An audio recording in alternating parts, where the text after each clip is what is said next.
Welcome to the Crushing Iron Podcast, episode 72. You are Mike Tirali, and I am Robbie Bruce. Coach Robbie Bruce in the house. Did I just say in the house? I can't say that anymore. Yeah, why not? I don't know. It's just old. It's stale. Was it okay that you... Okay, it is a little bit stale, but, I mean, then again, most things that we probably thought were in at one point weren't even in, probably. We're just kind of making them in. Okay, I'm going to run with that one. Perfect. Is that the farthest you're going to run all day? It may be, but I'd like to run. I don't know. I may end up running. Okay. I haven't done anything today. I've been working too hard. Yeah, I hear you, man. Me too. I'm also in lawn mowing no man's land. Ooh. Which is just a nightmare, man. I can't get it done. It was too... Okay, because it can't make up its mind if it's going to rain or not rain. Yeah, it was too long there for a while, and I literally mowed my backyard with a weed eater because I couldn't get through it. And then it started pouring again, and I got out there last night, and it's too deep again, and my mower keeps clogging. So now, yeah, it might rain again. Here we go. Whatever. Man. Yeah, I know. Struggles, first world problems. It really is. So, what do you want to talk about today? How about ketosis? We got to get our podcast rankings up somehow, like you said. Yeah, dude. Seriously. You know what I've also kind of figured out, which is like when did your diet become and what you chose to eat or choose to eat? When did that become like something you felt people find pertinent to like put in their bio on social media? Oh man, that's an interesting question. What the hell's wrong with people? Keto triathlete, plant-based triathlete, carbs, chips and salsa, wings, triathlete. I mean, that'd be me. But I mean, like, what? Who cares? And what? I don't know. I just don't understand. Maybe it's my newness to social media and marketing in general. But or you're a brand or a person. But since when did people care? Who cares how you got to the finish line because of what you ate? I know why they do it. I know this. Why? Well, I have a theory again. Okay. What better way to start out the podcast than That's Mike for Chuck. Tirali theory? That's for Chuck, man. Well, I've heard they do it so they can date, so they can find like-minded daters in the... What? Yeah. So, if you're a vegan triathlete and you want to meet a mate, well, I'm just saying that could be one theory. Because, that's a big deal for, people that are keto or paleo or whatever. They like to, They don't announce their, political affiliation or religious view. Yeah, but it's a good point. Well, sometimes they do. And I don't. Then things are things are not going to get off on the right foot. If we're talking politics and we disagree, that's cool. But if you order a steak and I order the veggie wrap, then it's over. Well, it can be sticky, I think. Yeah. Well, Anyway, that's the theory of the day. It could be a new segment, man.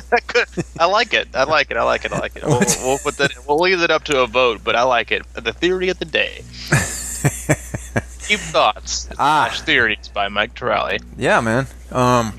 Okay, so what I thought we might talk about today is something pretty cool. Well, it applies to everybody, right? So, we have a wide variety of listener, skill levels and things like that. But this could apply in many ways. I thought we would talk about what did I say we were going to talk about? How did I put that? You said, I think it was twofold. It was the mental, emotional, and physical differences, and as far as training for an Olympic to a 70.3 to a full. Yeah, right. And I thought we'd throw a sprint in there too, just because, I had a better wording of it. But anyway, that's essentially what we're doing. And we're going back to well, not only that, I thought, because we talked a little bit about it in a cycling podcast about, power and stuff. And how you train and things like that. So, um, as far as 80%, 90%, that type of thing. So, as a coach, let's just start off with, I'm coming to you and I'm doing my first. Let's start with Olympic. I'm doing my first Olympic.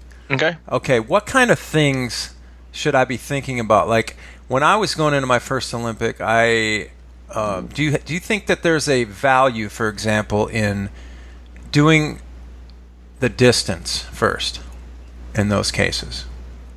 Not one not at once, but like I think I went into that swim a little bit undertrained my first Olympic, and it bit me, and I was scared to death. Do you think it has an emotional advantage, especially at that level or that distance?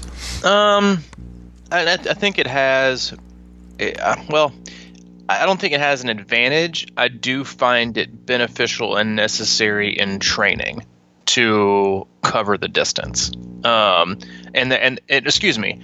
Not cover the distance, but do the amount of time I feel like you may or may not be out on the course. So a person I might go out and tell somebody in training to do an endurance ride, just steady zone 1, zone 2 for an hour and a half. Now, are they going to cover 26.2 miles or whatever it is in a Olympic? I mean, I think they vary, but between 20 and 26. Maybe not on that training ride, but during the race, are they going to cover it and probably take less of that time, like a minute or like an hour 15 or an hour and 20? Probably. So for that, I think it's more based on time. Same as where I would have somebody say, all right, well, looks like this person's probably going to end up averaging this pace, let's say 8:30s. They'll probably average 8:30s in the race. Now, I'm not going to have them training like that all the time, but I might say, all right, well, that's going to put you around 55 minutes to an hour, so your long, super easy runs need to be about an hour. So give or take, I'm a huge fan of the time versus the distance, but I think there's definitely a training benefit, so I can imagine there's also a physical, getting over that hump benefit for people who want to actually cover the distance. Yeah, this is an interesting thing to me because when you're going from a sprint to an Olympic, the biggest jump is in the swim, really, right? Percentage-wise. So I used to work in minor league baseball, and they used to talk about the biggest jumps are from AA to AAA, not from AAA to the majors. And the main reason is because there's a lot of guys in AAA that have played in the majors. So they have an extra pitch. Yeah, so you're going from,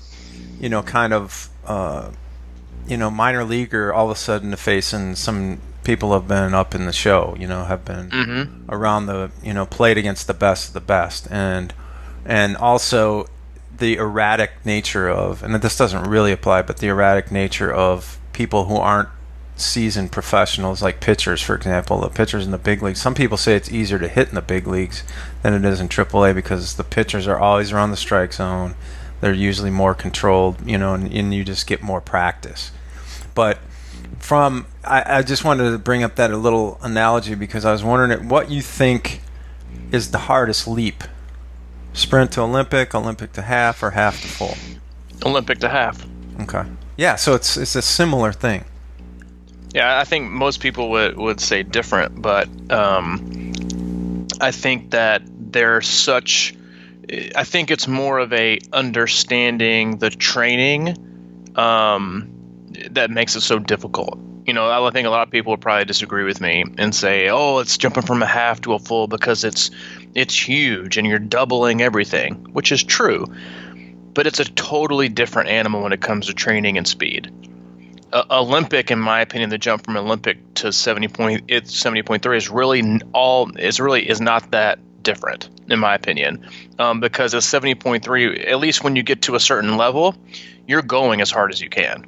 Like, you may pace it, but you're still hurting for a good portion of the ride versus in the run versus like what you would do, in an Olympic, and so the training is so similar in my opinion. The swim is basically negligible which is an advantage, from jumping up. But everything else, I think, makes it just a totally different monster. Going from 26 miles to 30, jumping and adding 30 on it, and expecting to maintain maybe not the same speed, but just barely under.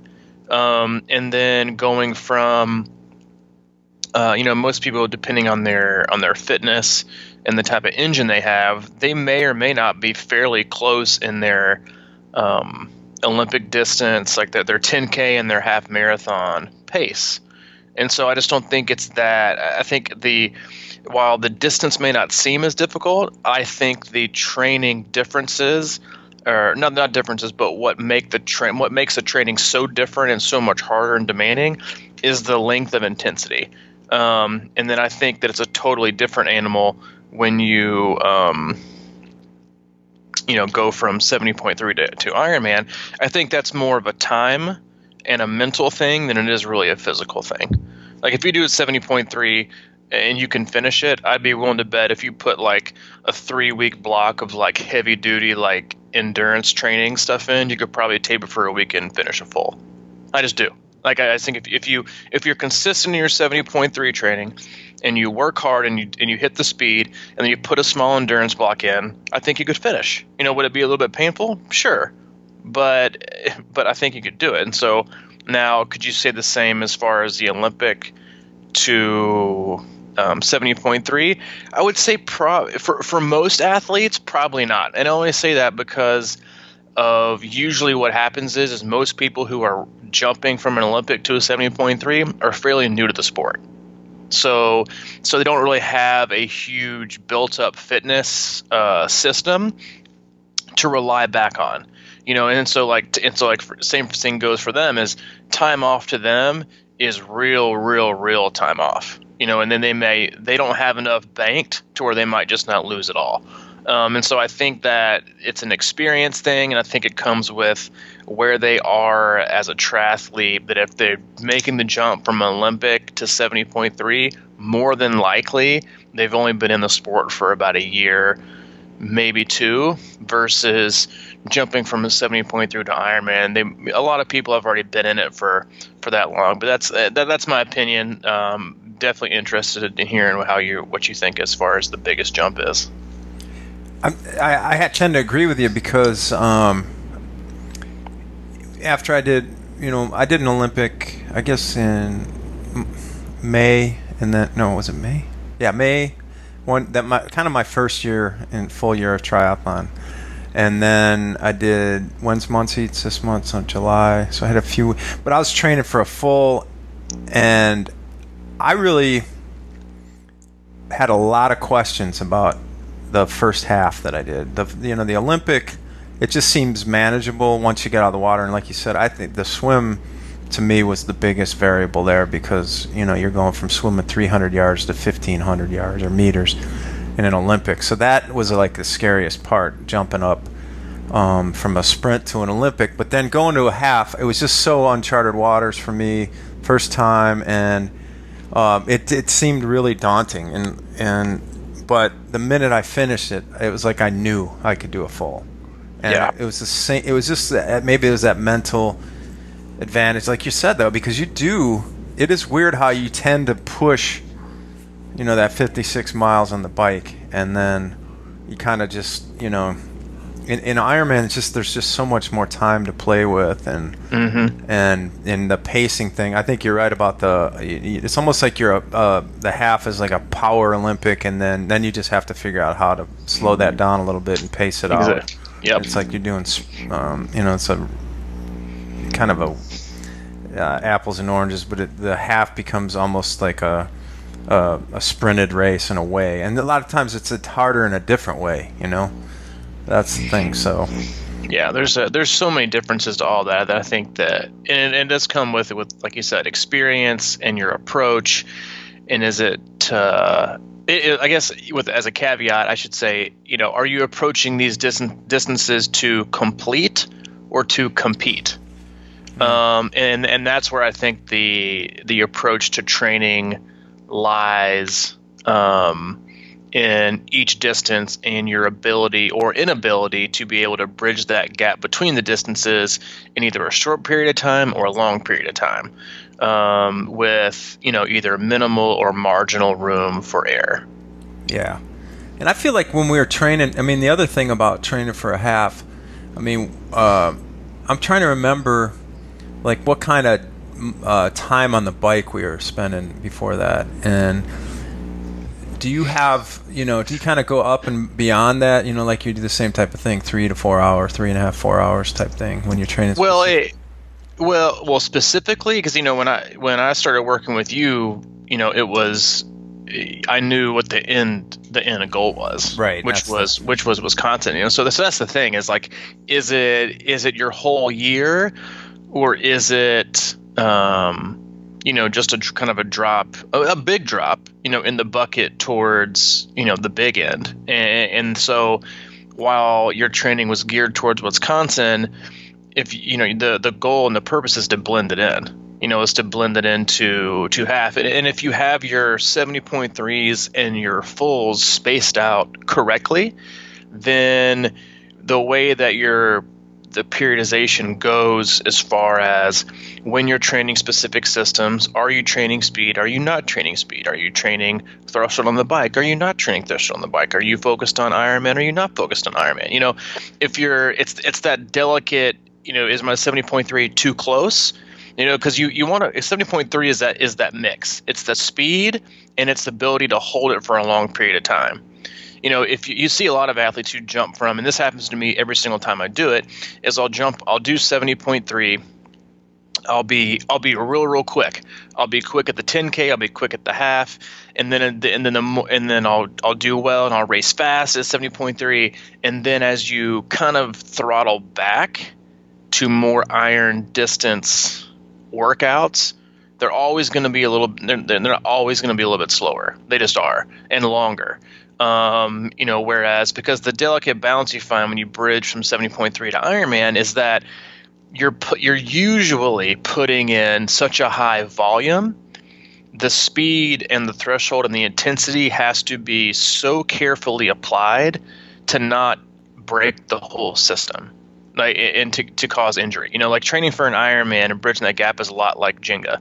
It's you want to take a little bit here and put it back here and keep building on top of it, but you don't want to just pull out that pin and call for one more hard session and then the whole thing crumbles. Mm-hmm. So with that, it's always, in my opinion, better to play it safe than sorry, especially depending on if the athlete has an injury history, depending on their age. I'll be honest, at this point in the year, there are specific athletes that I coach that I say, the number one win for right now is that you're healthy. You made it this far in, the year to where you're totally healthy, and that's a win. Because the training load that you're applying is so high. It's just that delicate balance. So you do lose a little bit of speed, I've found, but you gain the endurance. So it's the give and take, and so I do think you lose a little bit. I don't think maybe lose is the right word. I think you shift systems, and you instead of driving your speedster more often, you start driving your cruiser, and so you're putting more miles on that. Does that make sense?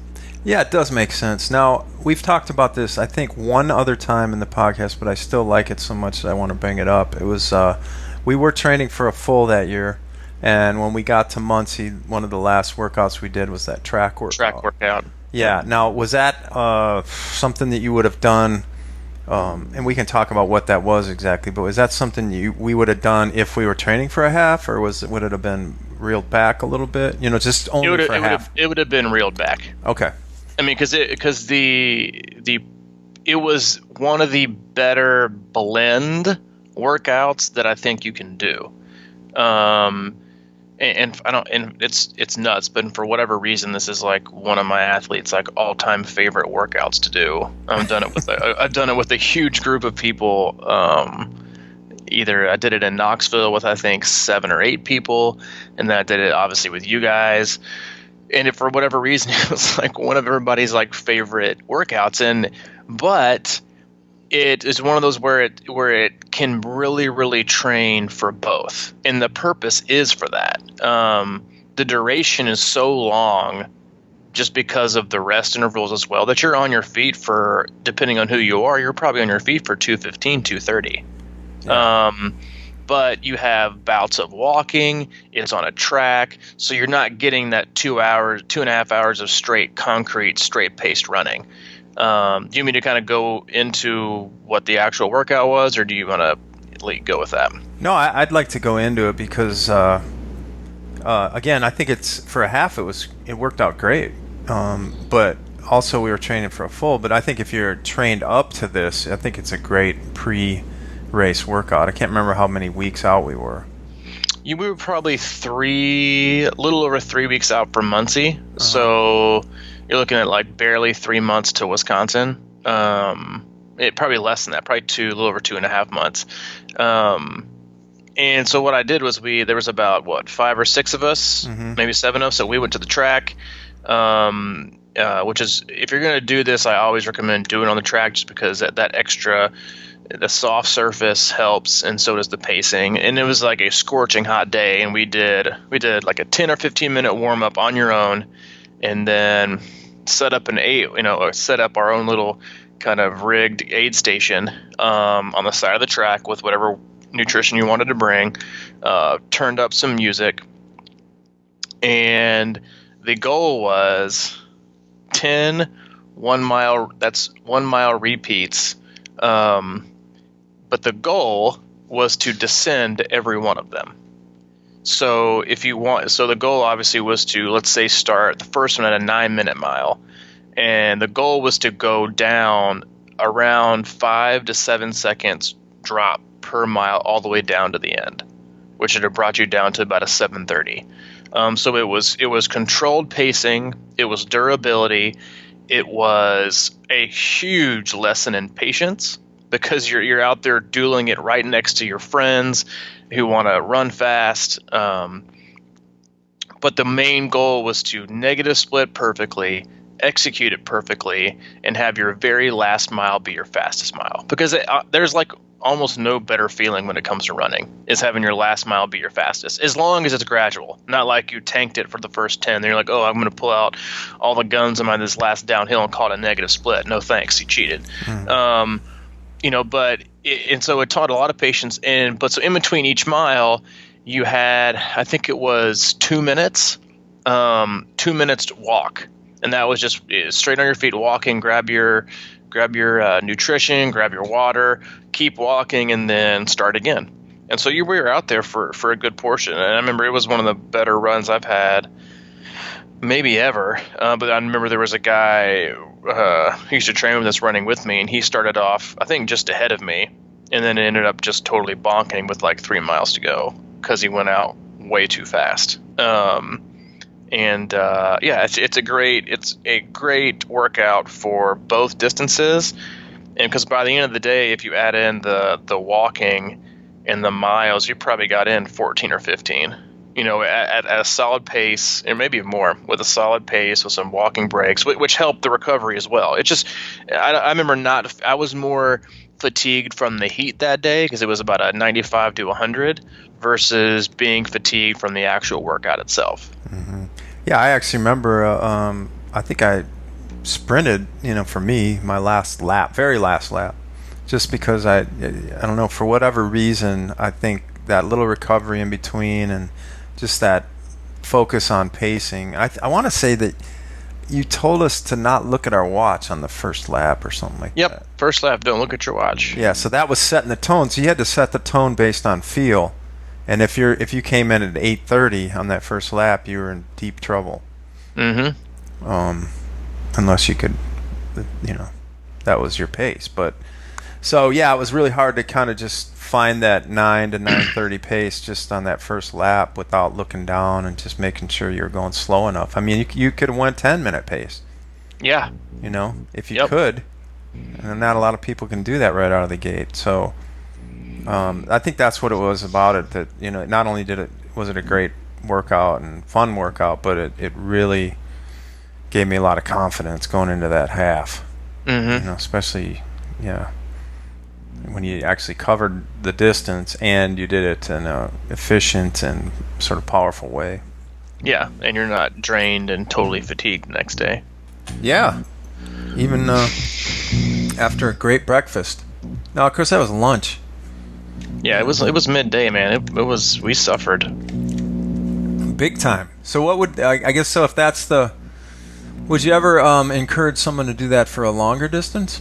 Not really. About that? No. No, I don't usually incorporate that. Now I will incorporate something I call 15s, and it's about a 2 hour and 15-minute run. The first 15 and the last 15 are just painfully slow, but once you hit that first 15 minutes, the goal is to descend every 15 minutes after that until you get to the last one. Then use the last 15 as cool down. So you're looking at an hour and 45 of descending. So 145 to 130, 130 to 115, 150 to an hour, so on and so on and so on. That's a workout that I use a lot for the Ironman distance. Is that kind of a negative split to where it's not mileage, but it's time. Because I found that it helps you kind of feel out the pace, lengthening it out like that for 15 minutes versus the mile. And people tend to usually pace that better than they do the mile repeats, because they get carried away within the mile and think, oh, it's over quick, I can handle this for this long. But if you lengthen it out to 15 minutes or even 20 minutes, it becomes, you have to start thinking of it in a different way as far as managing your stress and what you have to do. Mm-hmm. Now, I know you've done this in the past. I know you do this all the time, actually. I was just thinking about what you were saying there and the descending things and all that business. But let's say the race course is Chattanooga, full. Mm-hmm. And you know that the last 5 miles roughly are kind of hilly. Do you specifically design workouts with that in mind? I know you did that as far as hill work. Oh, absolutely. Yeah, I mean, like as far as like in the end of your run, for example, or do you just kind of like okay? No, absolutely. And it's funny because a lot of the times athletes won't really recognize these when it's kind of inserted into their plan. But there's always a design. It may not make sense to you at the exact moment, but as the weeks and the days get closer to a specific race, it can become quite obvious. So is that why you've been making me do all these, big gear sessions, or is this why you had me running all these stupid hills towards the end, of a workout, and so, it's, I don't always make it course specific because some courses are just so even, but there are so many different demands in different courses. Hills have their own demands, but so does pancake flat. Mm-hmm. I don't want you running hills all the time, because I know for me specifically and other athletes that I've worked with in the past, running a pancake flat run course is more painful to me. It is more painful structurally and on my skeletal system to run in a pancake flat course than it is an undulating course like Muncie or, something like that, that's up and down instead of just pancake flat. Louisville to me, while now it may have much more friendlier temps, as far as being in October, I hate that run course because of how pancake flat it is. There's no like up and down and rolling. It is just same muscle group pounding and fast turnover, and your body better be prepared to do that. Yeah, I agree with that. I don't know. If there's no downhills up, I don't know. I mean, that's obvious to me by now, but like it is weird how I think my fastest half time was the country music half here, and that's certainly hilly. It's not a monster, but it's definitely up and down, and I really like that recovery of the especially if there's some longer, slower downhills or whatever. But climbing those hills is like, I don't know, man. It's just like you get that relief system built in. You get to the top, and then all of a sudden it feels easy, and it never feels easy at Louisville because it's just always like straight ahead, man. and grimy concrete and just I don't know. It's not for me either. That flat. Yeah, it's I don't tough. understand. Same with the bike. I know that it can be faster, but when you're on a flat bike course, man, there's just no break. Mm-hmm. So, Yeah, there isn't. I mean, it's again, it's the same thing. If you're doing, Ironman Florida, where you're going to be in the aero position, or even Ironman Arizona, where you're going to be in the aero position for such a long period of time, and you don't have to get out of it unless you just want to, then you need I mean, I would suggest just getting on your trainer and getting after it, and just staying in it and staying aero versus a course that's more rolling like a Louisville, or then you have courses or Chattanooga, and then you have courses like Wisconsin, that are, it's relentless, like it's just totally relentless. So I had this discussion with an athlete of mine because these are other things that people, tend to just not take into consideration sometimes is that should I upgrade to, a tri-bike, or should I get, clip-on air bars for my road bike, trying to everyone in this sport, everyone tries to kind of figure out what's the best value and what's the best return on what I'm going to spend. And, yes, would a tri-bike be beneficial for you down the road? Absolutely. But you're doing Wisconsin. So you could honestly probably get away with some clip-ons and be close to just as fast. If not, faster. Because if you're used to handling a road bike and you can handle it well, and you've got kind of more, usually you have an easier set of chain rings and an easier cassette to deal with as many turns as that thing has, and going uphill and going downhill, the ability to handle and make corners in an effective manner without braking, you very well could be faster. I've heard that. And so, are you going to pay for it maybe a little bit on the first, 12 to 18, but it's not even that, because once you make a couple turns coming out, it's not like you're immediately hitting, rollers, and where it may get you is the way back when it's a little flat, slash to, it looks like it's downhill on the elevation profile, but I can tell you it doesn't feel downhill. And usually there's a headwind, so you may pay for it then. But then again, with as many people as there are on the course, and with you having to use the bike path for the first 2 or 3 miles and last 2 or 3 miles, I mean, you don't see many people crushing it in their air bars, on their tri-bike in those last 2 or 3 or first 2 or 3. And then not to mention all the descents and the going up the hills. It's just, in terms of that course, whatever, it's negligible. Get clip-ons if you want, that you might even be faster, versus if you're doing Arizona, Florida, then yeah, it would behoove you to absolutely get, a tri-bike that's specifically made for, either with the aero bars and the weight and handles. So you basically get an aero, and you shouldn't, unless somebody cuts in front of you or a few turns, you barely even have to brake, and so also having your hands on the brakes almost the entire time, coming in and out of turns and doing whatever on a course like Wisconsin or even Louisville, it's nice to have your hands there on the brakes, because that's I don't know, I think it's, it's negligible, but then again, that's, going back to our quote of the month or whatever for June is race on the horse you trained on. It's every course you need to train a specific horse for. They do the same thing for these whatever steeplechase events.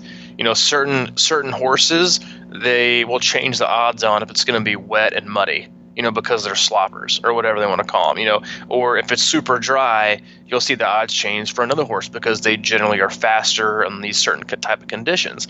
And so all these things need to be taken into account of how you build your training, what you pay attention to, what's important, how you can handle on the bike course, how you can't handle on the bike course. Will there be wind? Will there not be wind? How many turns there are? There's so many things besides I just need to do zone 2 for 4 hours and I'm good. It's Yeah, like right. it's not that. It's like there's so many other there's just so many other specifics, and people don't think about them to the last minute, but they're vitally important, and they're things that it's like there's no such thing as a dumb question when in the lead up. As long as you're covering it in the lead up and not covering it the day before. Yeah.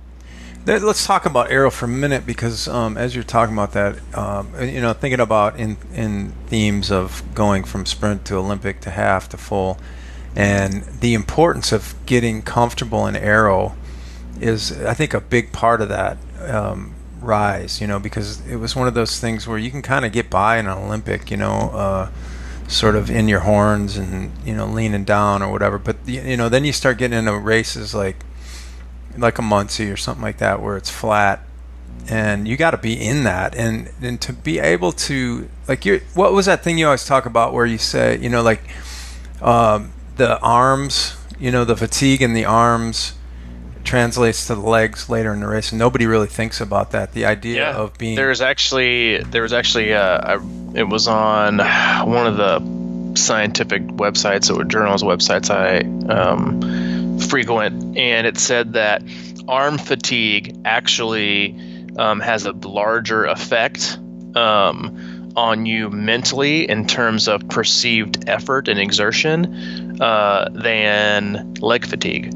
And so if your arms are, and this is another reason, and I'm not going to get into it again because we're talking about aero here, but that's another reason why I'm a huge fan of a specific type of swim trainings, because if most people get out of the water and their shoulders, which they shouldn't be swimming with in the beginning, they should be swimming with their lats, but their arms are already so fatigued and compromised that they literally can't stay in their aero position for a long period of time. And so they already get on with that perceived effort and exertion of that's so much higher than it should be if they had actually, had good swim fitness, specific strength. But yes, if your arms are giving in and your shoulders are in pain and you have to sit up, like, what's the point? It's like I see people all the time riding these like $10,000 triathlon bikes with their aero helmet and their visor and their disc. And I'm like, dude, you literally look like you could sail to Fiji right now. If a big gust of wind came, you are like the opposite of aero. You're like a cone head. It's ridiculous. Yeah, and it's one of those things as a sort of a beginner, or getting back into it after a layoff or something, that you might like, you haven't biked in a while. I'm sure it takes a while to get comfortable in aero, and that's all that core stuff, and it's just it's a big deal to really spend a lot of time. That's why that was interesting you said that about the trainer, because like I think a lot of people, I don't know, I just get the sense that a lot of people kind of sit up and check their phone while they're on their trainer instead of practicing. Yeah, aero, that's the thing is, like, there's so many things to do now, like with laptops and Netflix, and I mean, see even people even working, on their phone. I mean, I used to do it all the time when Hayden was born and everything. When I was training for Wisconsin, I didn't spend enough time aero, and because I was either watching Netflix or I was trying to literally like multitask and work at the same time. It's just there's so many. Yeah, dude. It's something that you got to take into consideration. When it comes to that kind of stuff. Mm-hmm. Yeah, I just think if you neglect that, it especially if at a full distance, after that swim and you get out, it's really hard to stay in aero, man. I mean, you have to really be trained up for that at that distance, and you have to be in aero because it's such an advantage. Depending on the course, but even at Wisconsin for those 10-mile stretches in between some hills or whatever, that just like gets to be a fucking nightmare. Oh, absolutely. Yep. I mean, you see people all the time, the last 10 or 15 miles, if not 20, of an Ironman course, they're so fatigued in their arms, their lower back, that they're literally sitting up because they can't hold a position anymore. Or they're doing that thing where they stand up completely on the bike and they're shifting their weight, and it's because they didn't spend enough time in their aero position. Well, then not only that, dude, it's like they get And I'm just as guilty, especially training in the pool. You don't practice sighting, and then all of a sudden you go out there for a 2.4 mile open water swim, and you're sighting all the time you get out of the water, and your whole upper neck and shoulders are all stiff and not used to that. And then you got to stay in aero, and you kind of crank your neck up. It can be really problematic. So I think that's sort of one of those from Olympic to half things that you got to start really working at too. Yeah, I would say that's the biggest jump from 70.3 to Ironman are the details and the specifics. It's almost, yes, there's more training, but on the other hand, there are so many other things to take into consideration that can totally derail your race. And it's the length of time you're going to be doing specific things. It's how different courses are over the span of such a long period of time. 2.4, 112, and then run a marathon. It's like, and then nutrition. You can't fake your way through a full. You can fake your way through a lot of 70.3s, in my opinion, but you cannot fake your way through a full when it comes to nutrition. And so, that's something else you have to. It's all the. Let me put it this way: training, going from executing 70.3 to going to a full. It's not the training that gets people; it's the attention to detail that gets people. Or they just think they can just put in 12 to 14 hours a week and just be okay. Like, they don't ask the right questions. They don't do the right research. They don't make things, so specific.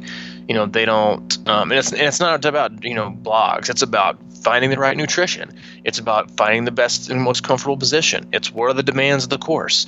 What is the swim? It's all these things that you have to really, you can overread, and do too much analysis, but at the same time, it's all the things. It becomes, I don't want to say less fun, but it does and can become more of a tedious chore in certain aspects of it if you're going solo.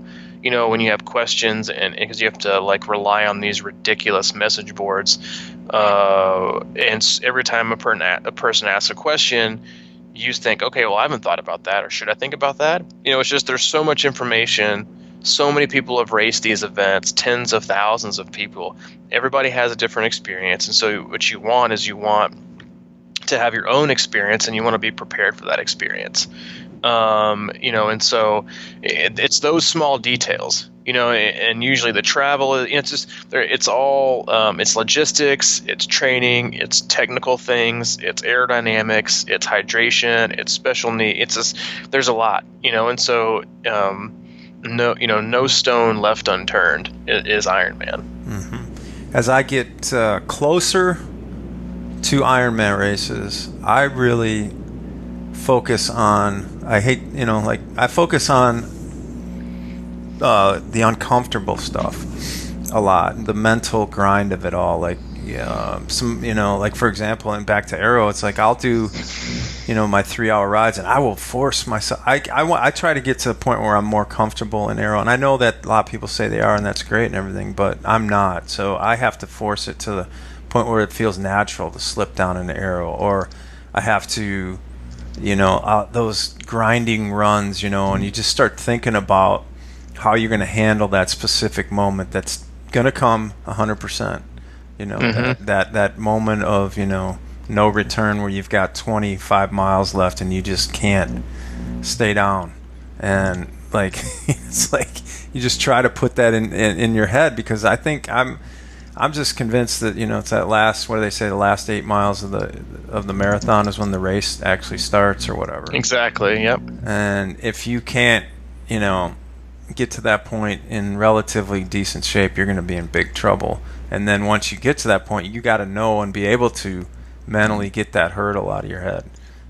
Just to fight through it. And so the more moments I can create like that in training, and the more specifically I can acknowledge and focus on them and remember them, that to me is like that, that final month usually is where I try to put my head. Yep. Because it's like, how much can you build in the final month, So it's just all about getting your mind right, That's just preparing for it all. Yeah, it is. It's the million details little things. But I think a lot of times I think that it's difficult to go from an Olympic to a half, and then the difference from a half to an Ironman is really like those last miles of each event, because never do I want something to be over as much as I do every event. It's like I can't wait to get on the bike. Yep. I can't wait to get on the run, and then I can't wait to start eating pizza. Exactly. Yep. But so you got to have that bait sitting out there and know how to attack it, I guess. Let me ask you this. What are you usually most excited about? Getting off the bike and just off that saddle, or finishing the race? That's the I wish I could monitor that with like nodes on my brain or something. You know what I mean? Just to see what kind of your brain waves, and like when you're detesting what you're actually doing and versus because I tend to think that actually it's getting off the bike. Oh, me too, without question. It's not even close. Yeah. Because again, like we talked about, like finishing is like, while it's super exciting and pumped, it's kind of depressing. Like the marathon, even regardless of how fast or how slow you go, is either a really fast parade or a really slow parade. Mm-hmm. It's still fun, and it's still a cool experience, because you can actually see people and talk to people and have exchanges and give hugs and high fives and handshakes, and then you get to finish, which is awesome. Versus the last 10 miles, I'm like, when I see the 100-mile aid station or the mile marker, I'm like, thank sweet baby Jesus. Yeah, that's a good time. It is over. Like for me, it's the same thing when I fly. For whatever reason, dude, I'm like terrified of flying. So when the pilot says the whole flight, I'm like, I cannot wait for this to get over. I cannot wait for this to be over. Then as soon as it says flight attendants prepared to land, I'm like, cruise control. Look at me. I'm like a regular flyer over here, jet setter. I'm all cool. I'm not scared or anything. But meanwhile, that's how I your feel. Armrests are soaked. Exactly. Like that, my hands are imprinted on the armrest, and the student next to me, I'm like, hey man, you've been holding my hand for the last 45 minutes. I'm like, oh my bad. Well, there's a relief level that's involved in the bike too. I mean, getting out of the water, that's like, all right, all right, got that part, and then once you get off the bike, and I think what I mean the relief is like nothing went wrong, or you didn't have, I think there's a huge factor involved there, because once you get to the run, it's like, all right, I know I can walk this home. Or that's a great point. It's because the bike is that one part where something can happen that you literally have no control over. A flat tire, a mechanical, something, somebody can run into you, something, your bottles could pop out and ruins your nutrition. There are all these other variables that really aren't in your control, that happen on the bike. So yeah, I totally agree with you on that. It's that element of, okay, the rest is undoubtedly up to me. It's no more about luck. It's no more about not flatting or making sure I got my hydration, or I changed my tire, or worrying about wrecking, or can I make it up this hill. I know that when I get off that bike, it's all me, baby. I'm going to finish or not finish 100% because of me. And that could be encouraging to some people, or it could be terrifying, to some people to know that, but it's the truth, and so that's why I like it. It's like, oh man. And at that point, like, depending on what time you get off, that you could walk it and still finish if you wanted to. For a lot of people, that is the goal, which is nothing wrong with that. Well, so I don't know. I mean, I know you'd hate him for a lot, but still. No, let me ask you this: when it gets tough on the run, where do you go? External or internal? I know maybe this has changed for you a little bit. Oh, it's totally changed. Where do I go? I mean, do you like just come back into yourself and just extreme focus, or do you kind of like try to soak it in and let the energy of the highs and high fives carry you at late in the run? The late portion of the run is very much like the beginning before the gun goes off.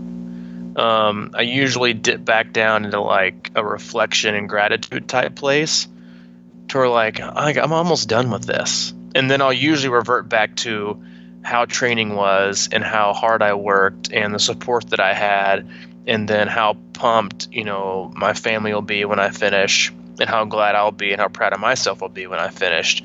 So I usually revert back to the same things I revert to that make me excited and calm about why I did the race in the first place, because it's more of a I know I'm going to finish. I know the time will be what it be.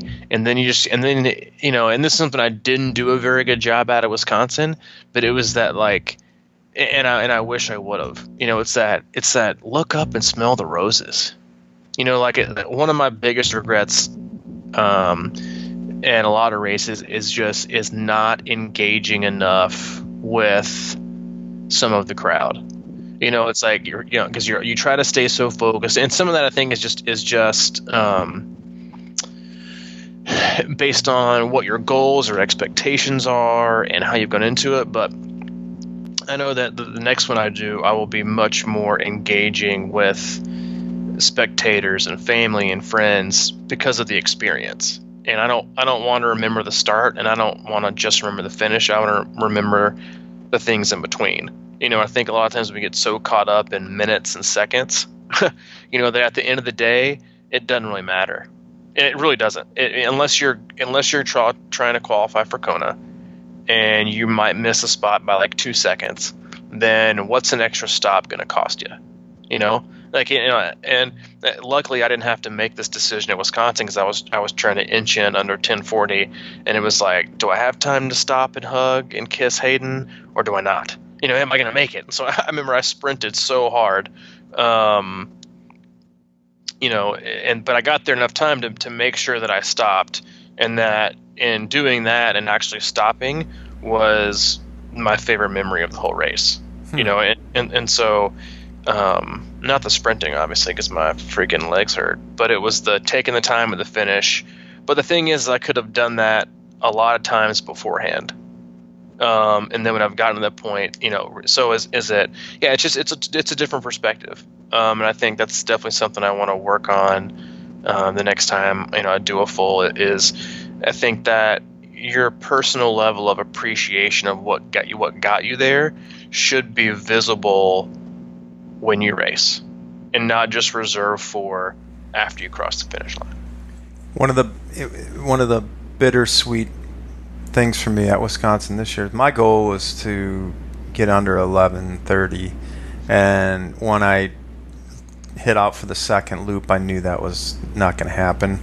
So my next thing was just to stay under 12. So that second loop, as painful as it was actually really kind of fun, because I wasn't rushed. I wasn't, I was just trying to keep a little, my pace slowed about 30 seconds a mile, or a little bit more, because I started walking the aid stations or whatever. But one of my most favorite parts of that race was probably around mile 24 or something like that, when you first started coming back towards the Capitol off of the Greenway or wherever we were, or from the stadium, from Camp Randall, coming back there, because I had 2 miles to go. And I just started kind of soaking it up a little bit. And, I'd see people going out the other way, and I'm like, Jesus, man, I'm not glad. I'm happy for them, but I'm glad I'm not them. It's like right? Going on in that second loop. But, yeah, I took in that whole State Street thing and just kind of cruised it, And it was not a huge difference in speed, really. It was just more of a psyche. I was just sort of like looking around, and I was still in that 10 to 10:30 ballpark, and that's all I needed, and it was pretty cool. And that was sort of more of a, I was kind of bummed it was over a little bit at that point, which is weird. Yeah. I don't think it's weird. I think everybody has that. Yeah. I mean, like I do. It's like unless the bucket list are one and doneers, they're like, thank God it's over, on to killing giraffe in Africa. It's like, but I get it. It's like it's definitely. I don't want to say depressing, but you can feel that hole or that void beginning to like avalanche in. Does that make sense? Yeah, it's sort of like how I'm feeling about this podcast right now. It's like you have all these, you're like so excited, and then you realize it's coming to an end, and you're like, but what am I going to do to fill this gigantic hole of whatever Ironman meant to you, how am I gonna feel it after I quit? Or not after I quit, after I finish. And I think that's why people like panic and like sign up for another one, or like always want to. And I think that's one of the scariest places to be sometimes as a triathlete, is not having something on the calendar, and still deciding to train. I think there's so many things we could look into and dissect and analyze about why we do that. And is it maybe so we don't have that feeling when we get done, because we already know we have something. I'll still have that full. There will be no void. I can just rename it. Instead of Ironman Wisconsin, I can rename it to Ironman Chattanooga. Or instead of this, I can rename it that. So you always have it. And so I think it's an interesting dynamic that I think mentally everyone has like a different reason for. Yeah, I wonder if maybe we should all start thinking in terms of we go from a sprint to an Olympic to a half to a full, and then maybe we should just flip the cycle again. So after your Ironman, you kind of start coming down. 2-3 weeks later, you got a sprint sitting out there a couple months away. You can just kind of go regain your sort of pleasure zone or something like that. You don't have to go too crazy with it, but just something to kind of keep the oil moving. Yeah, I hear you on the oil. All right, bro. Man, we went for a long one. I'm gonna start like punching in overtime for these. I know it. It's getting a little out of control. It is. How's your training been the last few days? Have you made any decisions on racing the rest of the year? It's getting close. It's getting close to pulling the trigger. I should have, by the next podcast, I think I will have my answer. Oh. There's several different reasons. And the one I can talk about right now is because I have my above ground pool going again, and that just gives me a whole level of juice, recovery. Exactly. Juice. So we shall see, buddy. I can't wait. I'm pumped either way to hear. But I'm about to hop on the trainer myself. Okay, I might go for a run. Enjoy, man. I'll talk to you later. Yep. Bye-bye. See ya.